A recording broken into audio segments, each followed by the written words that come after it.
So I'm going to do the CEO quarterly update. I'm Kurtis Lindqvist. I'm the CEO of LINX, and I'm going to run through also the membership survey that we do every year and some of the results we have from there, just as a quick update.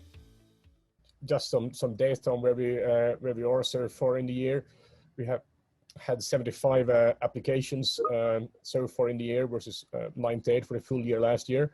I'll come back to this in a bit. We have seen some growth in membership in the last quarters. We're up to 865 members, 962 AS numbers, and members from 83 countries. So that's actually, I think, the most number of countries we ever had members from, which is very positive. We've seen continued growth in the 100 gig ports. We're up to 254 as of sometime last week when I wrote the slides. And we continue to see 10 gigs be around 1,000 ports live. It goes up and down a bit. We have seen the last large cancellations of members who had very large numbers of 10 gig ports migrate to 100 gigs. So I don't think we'll see much more large cancellations, but we might see some growth in this. And as in the previous quarter, we have seen quite a bit of traffic edge capacity growth over the quarter again. So we're now up to 36 terabit of edge capacity. And one quarter is since the last LINX meeting. And we continue to see some growth, although maybe a bit slower at the regional IXS. What is very positive as we continue to see interest in 100 gig ports at Manchester. So that seems to be a steady little trickle of 100 gig ports, which is very positive to see Manchester grow. We have seen a number of participants also actually in Jeddah increase, and we are starting to see some traffic there. And I think there's some quite more exciting things happening there that we will hopefully can talk about a bit at the next LINX meeting. And we've seen applications for the other IXs as well, which is very positive. On the staff side, we have well, two new starters, which is Gemma Duffy, who is a new assistant accountant, and Vinay Dahia, who is one of our senior software engineers. And we also have a maternity cover, Nick Kong, in the finance team, who's covering for Lisa, who very recently, I think it might have been as recent as today or yesterday, had a little baby boy. So very excited about that. I literally got the message just before this started, so that's very, very happy for Lisa. There's been no leavers this quarter, and at the moment we have no open positions, but that's where we are at the moment for the LINX staff situation. A little bit about some other activities. Most of the more detailed activity discussion is going to be covered by my colleagues, but I wanted to do a little bit of an update of how COVID has continued to affect us. So as of the ease of restrictions in the summer, we did a survey of the offices to see how many staff we could safely have in each of the two offices in Peterborough and London and still adhere to the social distancing guidelines. We have limited that to 20 and 12 members of staff who had to book their slots. We haven't seen, I don't think we've ever been completely full in the office, but we have had staff come in and out of the office. We have seen some of the knock work return to the office. But with the announcement as of the second lockdown, this is obviously, we're now reverting back to fully working from home and only having engineering staff go to the office if operationally needed. This has obviously affected some of our project planning, especially in the first lockdown. We had to postpone some of the plans we had made due to the restrictions on how we can access, and we only tended to do movements to data centers if it was for operational urgencies, outages, upgrades, etc., but not for any project builds.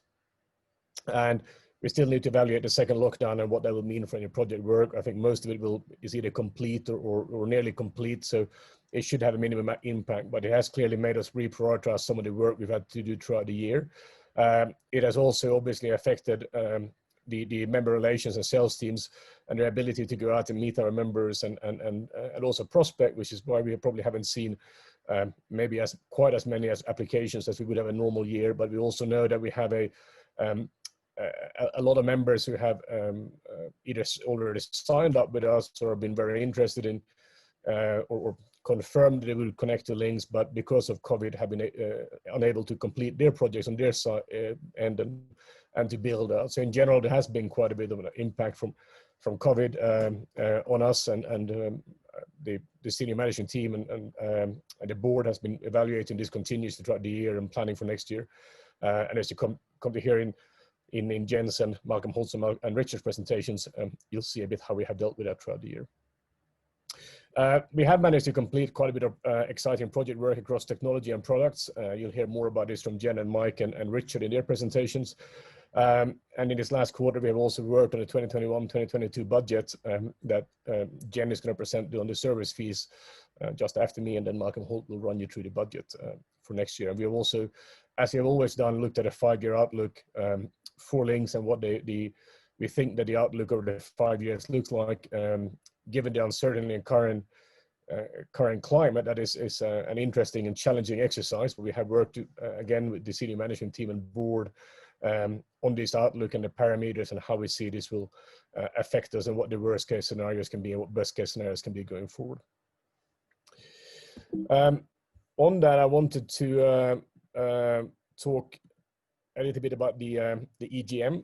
You will have seen the announcement by Peter, and he and Malcolm Hutty will talk more about this later in the agenda, that we had decided to separate them this time due to the extended legislation that's in place. But we have also discussed the service fees and budgets in the board, and I wanted to present a little bit on our thinking on this. Historically, or up until 2018, we voted on two motions, one for approval of the service fees and one for the approval of the budget.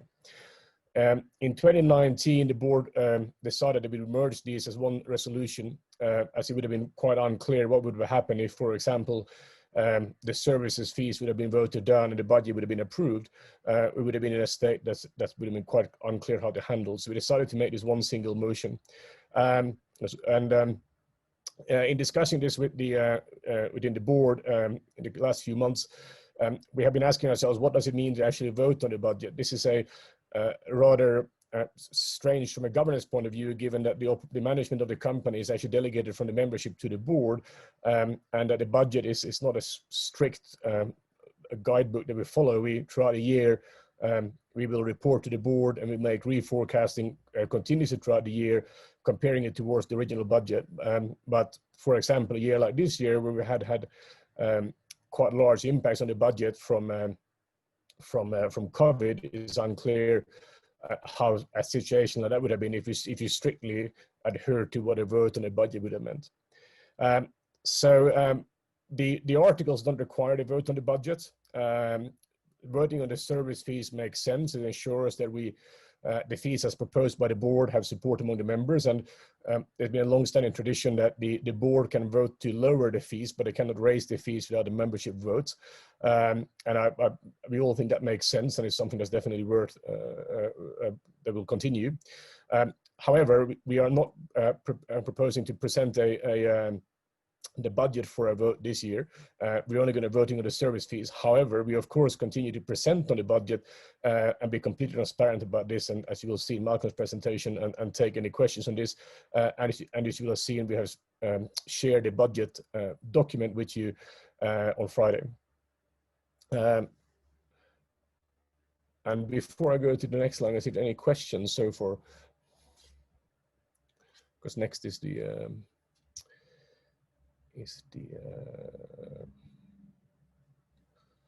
I'm not seeing any questions yet, Kurtis. Okay, that's good, because I can't see questions and speak at the same time. I'll continue and see if there's any questions coming up later on. So next, I wanted to go through the membership survey and the results from the membership survey. The responses are slightly lower than last year, which has been, well, I think last year we had a record year in terms of respondents, and I know the team worked really hard to get back to the same level of responses, but it is quite hard, especially in these times when we don't really go out and meet as many people. So we have more gone down to maybe a historical level of responses this year. We continue to try to get this as high, of course, as we can. One of the metrics we introduced last year was the Net Promoter Score. This has increased this year, which is great, and we're very happy about. We have seen the NPS go from about 50% to 67%, so it's quite an increase, which I think is great for the work we have done and acknowledgement of that. On the question of the scoring, whether the members feel that LINX is doing a good job, we have again scored very high this year, which is very positive. Of course, to get acknowledgement for what we have done. This is the highest score ever, and we're approaching 9 as a score, which I think is quite remarkable but very pleasing, of course. But it's sort of that's quite a jump from the previous years. Comparison year on year. Now this is in absolute numbers of votes, so it's a little bit hard to compare straight off. But it's clear that it has dropped a little bit in the proportion between the two votes, between stay the same and improved. But we will have to understand what that means. I think together with the previous two questions, there's still quite a confidence vote in LINX and the services we provide to the membership. The rating on the competencies that LINX provides, again, we score very high across the board. We have improved from last year, which is great to see, both on the value for money and the ease to do business with. Responsiveness to member requests has increased a lot again, which is very positive to see, as is the engineering competence and stability of the exchange platform. So all very good scores again, and we're very happy to see this and the improvements. The feedback on what you think we could do better. I'll start with the portal. This has been a recurring comment on this, and as you'll see in Mike's presentation, we are doing work on this, and I think you'll see in the coming months a lot more work being done on the portal. So hopefully this will be seen as a great improvement in the next year. The second highest score is, of course, I think the same actually. Second highest score is price, which is a little bit interesting given that we scored quite high in value for money. I don't know how much of this is in the question, because if you ask someone if they want a cheaper service, the answer tends to be yes. But that's not the same as asking if you believe you get value for money. So I think there is some reason to dig a bit more into this question, what this means and what the expectations are. We have seen the huge success of the promotional the sales promotion we did this year for the upgrades, and we're continue to evaluate these and look into what we can do in these areas to make this more attractive. And I believe this would also address some of the comments around pricing. Interest in regional ports continues. So across the board, there continues to be quite a bit of interest in the regional IXPs. Manchester is by far the most popular one, and then there tends to be interest around mostly around Nova and JetIX, which is very positive, and then smaller ports around the Scotland, Cardiff.